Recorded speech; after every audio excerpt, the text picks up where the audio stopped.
understand what we can expect not only from the CPI but from the core CPI, food prices, oil and gas, like Varun was just highlighting. Let's welcome on board Sonal Varma, the Managing Director and Chief Economist at Nomura.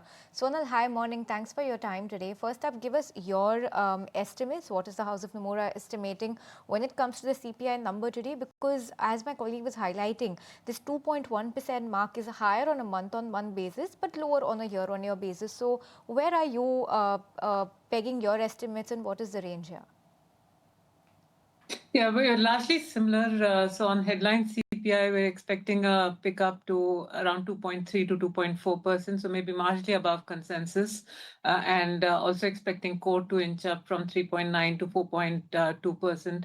I think in terms of the drivers, clearly higher vegetable prices, higher edible prices, along with base will move the food inflation higher.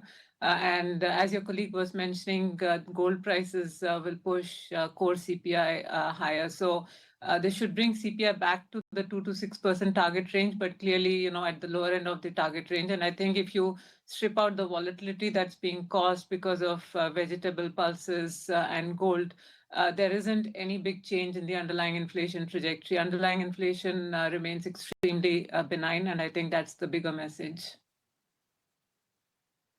And Sonal, there are a lot of estimates that say that now we're pegging this 2.1, 2.2 number that you've been talking about. This is expected to end that 9-month falling streak for the CPI. Given that we have the MPC meeting at the end of this month, what do you think the policy action could be? Do you believe that this number this time around could be a concern big enough to spark any policy action, or is all looking well on that front? Yeah, I think monetary policy, of course, has to be more forward-looking. So it's really the outlook for the next 6 to 12 months that will determine what the MPC does. Now, since the previous MPC meeting, we've had an upside surprise in the Q1 GDP estimate, but we've also got clarity on the tariff situation with the additional 25% penalty now implemented. And the full impact of that, will be seen in the second half of FY26. So it's a bit of a mixed bag on the growth front, higher Q1 negative tariff. And of course, you can add on the GST impulse, which will also kick in. On the inflation front, we think the outlook looks a lot more benign, actually, since the last MPC. So if you recall, the RBI had lowered their FY26 projection to 3.1%.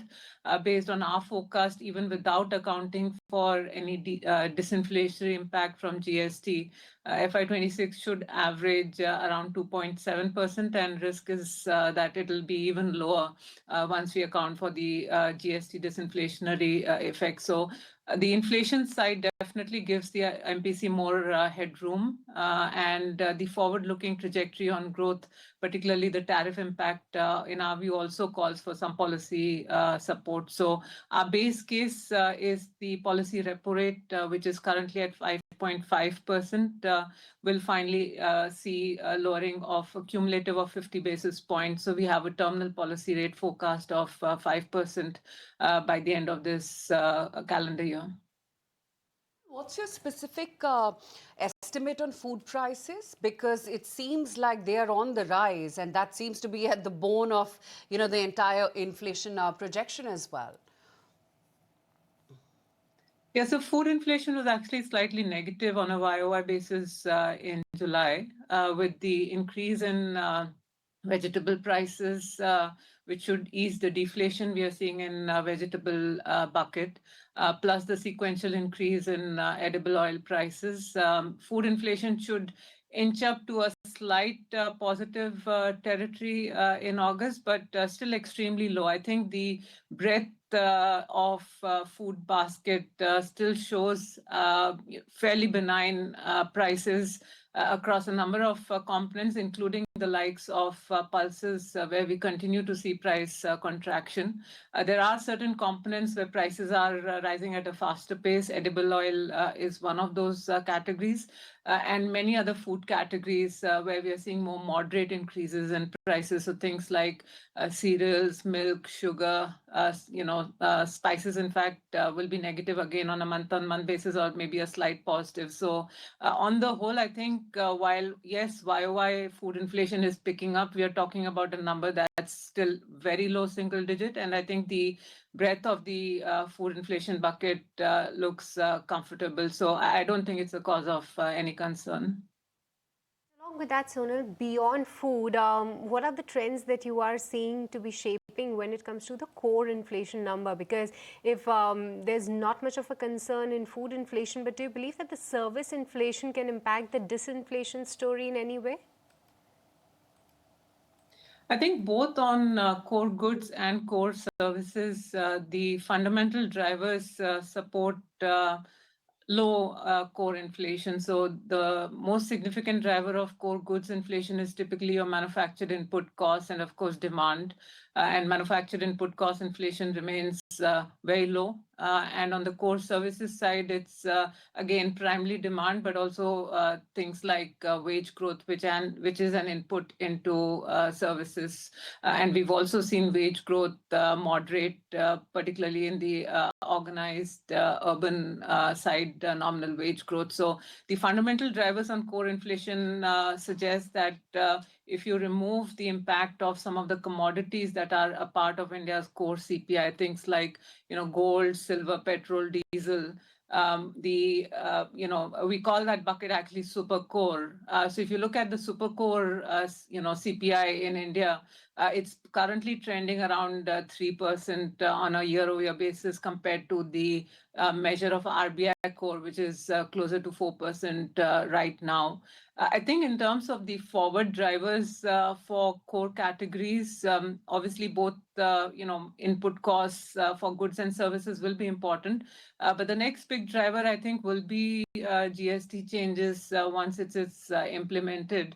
And to what extent the lowering of the GST rate leads to disinflation on core. So that could have an impact in second half FY26 on the core bucket as well.